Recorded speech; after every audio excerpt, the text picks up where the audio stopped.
Alright, in this video I'm going to be going over some reasons why you need a daily vehicle, especially if you have a project car. So I'm going to be going over some points of why I think it's time for you to get one. But first, we have somewhere to be. Let's go.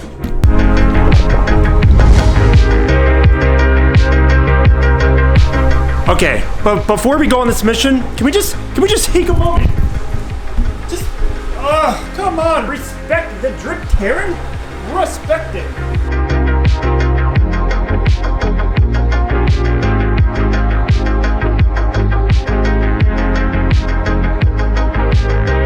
Okay, so if you have a project car or a car that you consistently work on that you are just building, you need reliability. You need a daily car that can take you from point A to point B with no issues. Turn the key, you can go. That's where a daily car comes in. You know, something that you do not modify, something that is completely stock or close to stock. Let's face it, we will all have the urge to touch it. But something completely stock that you can just turn the key, get you to work, get you home, the grocery store, you don't have to worry at all because it's reliable. Also, I do want to mention that gives you all the time in the world to work on this car or your project car. Because when I replace a part on this car, I don't need it running the next day. I have my daily car that I can take to work and come home.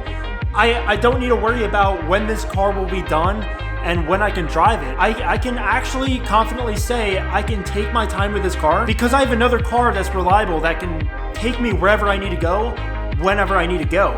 So yeah, for my first point, I definitely recommend a daily for reliability.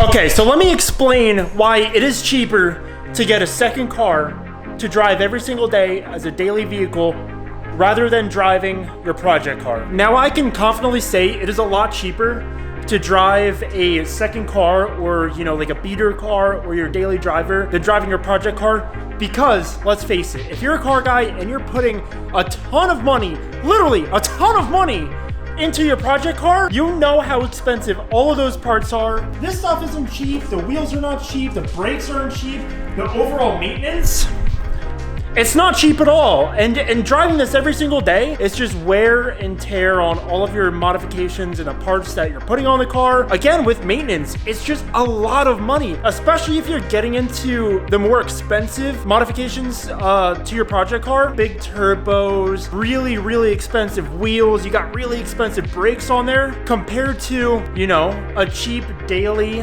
or winter beater that, you know, you pick up for like $2,000-$3,000 you just don't touch or put money into, and you drive that bad boy every day to work and back, grocery store and back. No money, don't put any money into it. Overall, it's just a lot cheaper. You know, you don't need to have expensive parts on this car. The only real money that you're putting into your daily is just maintenance, oil changes, brakes, and let's face it, the brakes compared to a daily, then compared to your performance rotors and pads, hundreds of dollars.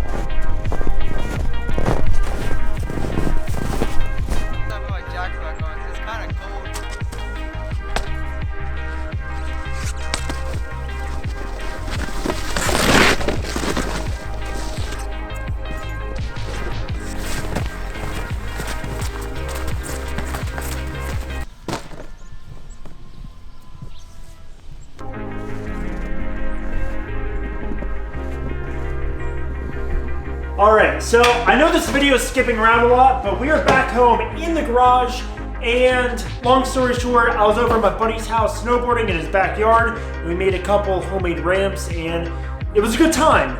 But this brings me to one of my last main reasons of why you should get a daily, and that is just practicality. I could never see myself going snowboarding or doing any activity that I personally like to do with my project car. I really believe for a vehicle, practicality is something that you really should take into consideration. All the way from your hobbies and what you like to do, all the way down to daily driving, like going to the grocery store and if there's a speed bump and not having to worry about ripping your whole front bumper off because you're so low to the ground. Because you're slammed! Because believe it or not, it's really not a good time when you're so low to the ground and you're just tired and you just want to go get your groceries, you just want to do what you have to do and leave. Or even if you're just trying to go to the mountains to snowboard for a little bit and trying to leave, but you're just so low you can't really make it up to the mountain, or if there's a speed bump, or if you end up hitting a pothole. There's a whole bunch of considerations to take into place, but when you have a daily vehicle, it has to be practical. And when you try to daily drive your project car or a car that you're building, I learned from experience from years of driving a slammed car. It's not a fun time. You're gonna go through lips constantly. You're gonna consistently be scraping. I can't even go to parking garages anymore without scraping the frame of my car. My exhaust is always hitting the ground. Especially when I go on road trips, it's just not practical taking my modified car that consumes 3 times more fuel than a normal daily car that's not touched. So just for that, if you are thinking about getting a daily because you are modifying your car, or you're in the process of adding some parts to your car, or you just want a project car, I definitely recommend getting a daily vehicle that you don't have to worry about, that you can just drive from point A to point B with absolutely no worries. Alright, so if you guys made it to the end of this video, I just want to say thank you. If you guys wanted to drop a like on this video and subscribe if you are not, that would be greatly appreciated. I'm extremely tired, and if you guys are going to bed also, I hope you guys have a good night. But if you guys are not going to bed, I hope you guys have an awesome day, and I will see you guys in the next video. Thank you guys for watching.